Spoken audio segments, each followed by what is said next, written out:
Isang magandang umaga, tanghali at gabi po sa ating lahat dyan sa Pilipinas. At sa mga subscribers ko po na sumusuporta sa aking content, maraming salamat po sa mga parents po natin, papa, nanay, tatay, lola at lolo, kapatid, kuya, ay maraming salamat sa suporta na binibigay niyo po sa ating content. Lalong-lalo na po sa ating Panginoong may kapal dahil binibigyan po niya tayo ng wisdom, knowledge, and understanding para makabuo po ng aking content or sa ating content ng update sa ating itulo sa buhay. Mabuhay ka, Panginoon, at salamat din sa pang-araw-araw na binibigay mo sa amin. Napakain at hindi lamang po yan, kundi maraming salamat din po sa binibigyan sa amin na buhay na kung saan po ay lahat ng problema ay nalulutasan namin dahil po sa iyo. Dahil nananalig po kami sa iyo at yan po ang ating dasal at pasasalamat po. God bless po sa ating lahat. Umpisahan na po natin ang update sa King Pao at iba pang showbiz update ganap po. Okay, alright. Tayo po umpisahan ng King Pao update at iba pang showbiz ganap. Ayon po sa aking legit na source po ay talagang spotted na naman po sila Kim Chiu at saka si Paolo Avellino sa restaurant na kung saan po ay marami talagang nakakita sa kanila. At yun po yung time na kung saan ay katatapos lang po yung kanilang taping. Ang mga fans po ng mga ibang tao ay nagsilaglagan na dahil marami na ang lumipat sa King Pao fans. Marami na rin lumipat sa mga aktibidades ng mga ibang fans sa King Pao dahil alam po nila na ang King Pao ay very closeness sa mga public or sa mga masa or sa mga supporters ng mga ibang tambalan po. Dito natin makikita na hindi lamang kagandahan or gifted sila or very talented dahil mayroon din silang ugali na napakaganda at napaka-humble. Yun kasi yung tinitignan ng mga tao na yung pag-humble ng isang artista ay talagang maraming nagkakagusto sa kanila. Sunod naman po tayo sa pangalawang topic na kung saan po ay ang fans ng Kat din at ang fans ng King Pao ay medyo nagkaroon ng alitan ng konti dahil ang King Pao kasi ay instead of ngayon sana silang mag-move or mayon sana nilang ipapalabas yung kanilang movie pagkatapos ng kanilang shooting ay hindi po yan nasunod. Kaya nagkaroon ng maalitan ang kanilang mga fans dahil parang ang alam kasi nila priority ang ABS-CBN ang Kat din kesa sa King Pao. Kaya mga fans ng King Pao ay nagtatampo sa ABS-CBN dahil sa kaganapan na ito.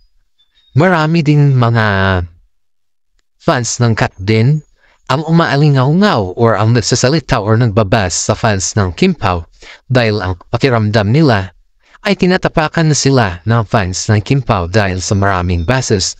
Nagkakamali po kayo mga fans ng Kat din dahil ang King Pao po ay hindi po sila ganyan. Kung may nabasa man kayong comment na kung saan po ay akala nyo basers or akala nyo sakit na yun, hindi po kundi sila lang po ay nagsasabi kung ano yun nasa sa kanilang saloobin. Dahil hindi naman po tama na i-move mo ang isang movie para lang sa kagaya nilang may katandyam din. Isipin mo kaya yung sitwasyon nila. Yung imumove mo ng ora-orada yung movie na which is inaabangan na ng mga fans sila kung anong movie ang kanilang gagawin, diba? Ang sakit kaya nun, bilang isang solid King Pao, ay ako din ay nasaktan dahil alam po natin na sa kabila ng kanyang mga successful, ay talagang todo effort po ang King Pao para lang sa kanilang fans at may labas ang kanilang hinihinging movie. Dahil ang tandem ng King Pao ay wala po yan sa contract kundi dahil po sa mga fans at sa mga chemistry nilang dalawa. Isipin po natin to dahil lahat ng mga bagay po ay kailangan po pinag-uusapan. Hindi po yan basta-basta sasabihin mo na cancel or sasabihin mo na imumove ng ura-arada, diba? Masakit din po yun sa lahat ng mga fans ng Kim Pao. Dako naman po tayo sa issue na kung saan po ay parang pinagtatpo at tinadhana ang Kim Pao sa ngayon. Dahil kahit kaliwat kanan po yung kanilang pambabas sa kanila, dahil hindi daw bagay ang Kim Pao, ay talagang marami pa rin po ang nagsasabi na sila ay bagay kahit may anak na si Paolo Avellino. Kahit pinagtutulakan pa, may isang commenters po dito na hindi ko na lang po banggitin ang kanyang comment dahil hindi ko na lang po banggitin ang kanyang pangalan dahil mahirap naman po at syempre mapapaya naman po siya. Kaya sa akin po, tuwing may mga negatibo po na nagko-comment sa aking content, ay hindi ko na po binabanggit kung sino po siya. Ang importante, basahin ko na lang po ang kanyang comment. Hey, Kim Pao! That is not right. Dahil alam naman po natin na sa kabila ng mga nasa industriya kayo, dapat magkaroon ng give and take. At wag naman yung puro give na lang sa inyo. Dahil kayo naman po ay puro receive na lang po kayo. Mabigay naman po kayo sa mga ibang katandem ng mga schedule at hindi lang kayo yung palagi nasa trending. Sa comment na ito, ma'am, is ang masasabi ko lang dito sa aking sariling opinion ay wag po naman natin sabihin na hindi nag-give or nag-take ang Kim Pao. Dahil nga po sa sinasabi nila ayon sa aking legit na sources ay minove talaga yung kanilang movie para sa hotdog. So, ibig sabihin po nun, talagang may tendency talaga na sila yung nag-giveaway. Ibig sabihin pa yan, ay talagang napakaganda ang kalooban ng Kim Pao dahil sila po ay nagbigay pugay or nag-giveaway sa hotdog. Hindi po ibig sabihin na napilitan na sila, kundi inintindi po nila ang sitwasyon, pero nakakapagtampo lang kasi kung bakit ganon nung nangyari. Kaya sa atin dito, comment down below nyo lang po kung kayo ay agree sa aking mga sinasabi. At wag ko din nyo kalimutan na please subscribe ang aking channel at like, share at comment din mag-comment din po kayo kung ano po yung gusto ninyong i-update ko about sa Kim Pao. Balikan na lang po natin yung mga ibang issues na kung saan po ay sabi ng isa mga commenters dito na parang sapilitan lang daw si Paolo Avellino kay Kim Chiu dahil sa Showtime. Hindi po siya sapilitan. Dahil kung sapilitan po yan, hindi po niyang ginagawa at hindi din po niyan gagawin dahil ang sapilitan na salita ay iyan ay nanggaling lamang sa mga ibang tao. Dahil ang mga nakikita kasi ng mga bashers ay yung mga gipitin ang Kim Pao para sa kanilang sariling interes. Okay. Alam kong dito kayo masaya sa mga Kim Pao update dito. Alam kong napakasaya nyo sa i-update tong ito dahil alam naman natin na sa kabila ng kanilang kasagsagan na movies or sa kasagsagan ng kanilang schedule ay patuloy pa rin po nag-update ang Kim Pao sa atin. Ang update ko po sa ngayon ay talagang maging masaya or lahat ng mga Kim Pao fans ay masaya dito dahil ang Kim Pao po ay ang update po nila is nagsama na naman po sila sa kondo ni Kim Chiu. Sa kondo kasi ni Kim Chiu ay hindi lahat ng mga barkada ni Kim Chiu ay dumadalo dun, kundi bihira lang yung mga barkada niya na pumupunta dun dahil ang mga bisita lang ni Kim Chiu sa kanyang mga kondo ay bihira lang. Hindi lahat po, inuulit ko, hindi lahat ng barkada ni Kim Chiu ay pumupunta sa kondo niya, kundi piling-pili lang po. At isa na po dun si Paolo Avellino. Si Paolo Avellino po ay noon sabi nila kaibigan na siya ni Kim Chiu. And now, they know each other already and they have special treatment already at hindi naman po natin niya maipagkaila. Confirm at totoo na sila pero ayaw lang nila aminin sa publiko. Ang kondo ko si Kim Chiu ay palagi kasing minamataan ng mga netizen yan. Ang update na yan ay nakuha ko lang po sa kaibigan or legit na sources ko. Baka sabihin na naman ng iba kung ano-ano naman ginagawa ni Paolo Avellino sa kondo ni Kim Chiu. Hindi po, namisita lang po si Paolo Avellino doon bilang kanyang ka-love team or katambal or friends or special prince or whatsoever. Ay wag po tayong mag-isip ng negatibo kung ano yung ginagawa nila sa kanilang kondo. Ayon po sa aking legend na sources ay napaka-gentleman pala ni Paolo Avellino pagdating kay Kim Chiu. Dahil nung inatid niya pala ito sa kondo, ay dito natin nakikita na inalalayan niya pala si Kim Chiu sa lahat ng bagay. Pag-open ng pintuan ng sasakyan, sarado ng pintuan ng sasakyan, halos hawak kamay niya na si Kim Chiu. Sa mga lalaki din na nalaling kay Kim Chiu, ito yung masasabi ko sa inyo, hindi po kayo magtatagumpay dahil alam naman natin sa kabila ng kahirapan ay nandyan si Paolo Avellino kay Kim Chiu. Wala po kayo sa kalingkingan ni Paolo Avellino. Maraming mga supporters o mga fans ng King Pao ang masayang-masaya nung nalaman nila po na ang balita pong ito na nagsama na naman ng King Pao sa kondo ni Kim Chiu. Pinakilig na naman nila ang kanilang mga fans at todo bigay ang effort sa Kim Pao. Halos lahat dito ay masayang-masaya dahil dito. Isipin po natin na wag po tayong mambas kahit alam po natin na sila'y masayang-masaya pag tayo masayang-masaya din. Every day is a blessing, ayon nga kay Kim Pao.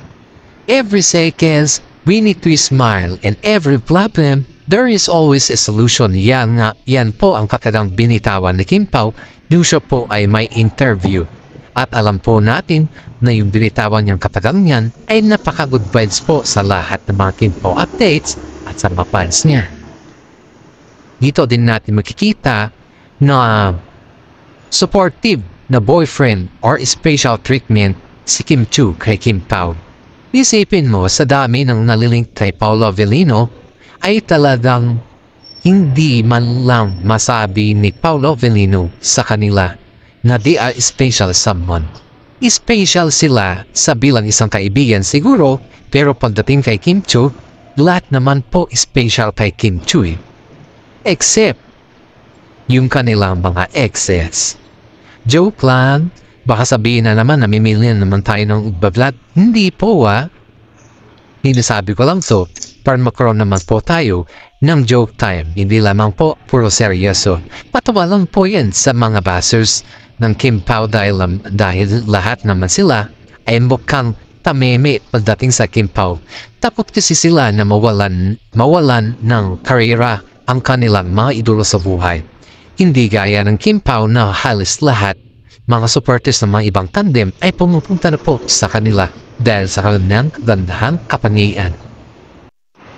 Sa mga commenters natin dyan, huwag tayong mambasa.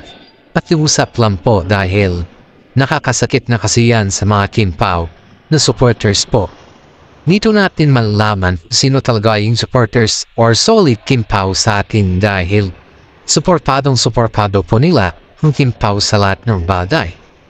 Kung kayo po na bases po ang magbibigay lang ng daan para maghiwalay ang Kim Pao, inuulit ko po, hindi po kayo, hindi po kayo mag-success dahil marami po kami na Kim Pao ang mga supporters. Isipin niyo po, solid po kami at hindi po kami bias sa Kim Pao. Sa mga senior citizen po dyan, ako po ay nagpapasalamat sa inyo dahil patuloy pa kayong sumusuporta sa atin at sa mga kontento at sa mga Kim Pao update din po. Maraming salamat po sa pagsuporta sa aking content. Isang malaking pulong na po yan para sa akin. Okay, update again. Ayon po sa aking legit na sources po ay parang si Joshua Garcia po. Si Joshua Garcia kasi po ay may girlfriend siyang non-showbiz pero dahil parang gusto din niya makatandem si Kim Chiu. At parang may mga sinasabi or bulong-bulungan sa management ni Joshua na gusto daw nilang magkaroon ng movie sila Joshua at Kim Chiu. Or in fact na hindi pa naman yan confirm. Inuulit ko po, hindi pa naman yan confirm sa management ni Kim Chiu dahil na yun po ay kasagsagan na naman po ng project ni Kim Chiu at Kim Pao. Kapag trending kasi ang isang tao, sa aking sariling opinion po, pag trending kasi ang isang tao, marami kasing gustong malilink sa kanya. Pag trending po si girl, trending din si boy sa Sokmet, ay talagang ililink yan at tignan kung anong chemistry meron sila. Pero pakiusap naman Joshua, huwag naman sa ngayon. Hintayin mo naman na malaos ang Kim Pao kung malalaos pa. Huwag naman sa ngayon dahil nag-e-effort naman si Paolo Avellino eh.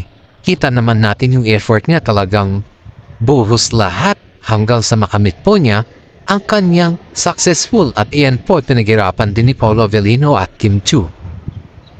Sa madaling salita po, Joshua, kung natikinig ka, please lang, nakikuusap ako sa iyo at mga fans ng Kim Pao na huwag ka munang umeksena sa Kim Pao ngayon dahil mainit na mainit ang Kim Pao sa mata ng mga masa at sa mata ng publiko sa ngayon. Mainit dahil sila ay gumagawa ng magagandang bagay or sila ay gumagawa ng mga movies na kung saan ay pumapatok sa kanilang supporters at sa mga masa sa ngayon. Pwede ka naman tumandem kay Kim Chiu eh, pero wag muna sa ngayon. Hintayin mo na lang ang yung oras na pwede ka na tumandem. Pero isipin mo, Joshua, na pag kasi tumandem ka kay Kim Chiu, maraming bases po ang iyong ma-receive. Alam mo yan at alam din ng mga supporters ng Kim Pao yan. Kasi mahal na mahal ang mga Kim Pao supporters ang Kim Pao tandem at hindi mo yan sila mabubuwag kahit anong gawin mo. Kahit ang ganda-ganda ng movie mo, kung ang isipin ng Kim Pao ay ikaw din ang panira sa kanilang idolo sa buhay. Kaya gusto mong wag mabash, wag ka na lang muna makilink or makitandem kay Kim Chiu. Pakiusap lang po. Sana naman dinggin mo ang pag-uusap namin ng Kim Pao fans at hindi lamang po ako, mga supporters din po nila. Iyan, ayon yan po sa aking legit na sources dahil parang pinapalink kasi si Joshua kay Kim Chiu dahil nagkaroon ata ng picture taking sila Joshua at Kim Chiu at parang may mga kilig moment na nagkaroon na naman ng kanilang root name ba? Ang root name kasi iyan yung mga full name parang pangalan nila Kim Chiu at Paolo, Kim Pao, parang ganon ay nakaka-evolve na naman kay Joshua. Kaya para sa akin, ayaw kong makandem si Joshua kay Kim Chiu sa ngayon dahil hindi pa papanahon para makitandem si Kim Chiu kay Joshua. And this is for today at maraming salamat po sa mga suporta ninyo. Sana po bigyan po tayo ng maraming content at sana po bigyan po tayo ng maraming viewers dito. Hanggang dito na lang po ang ating content. God bless po sa ating lahat.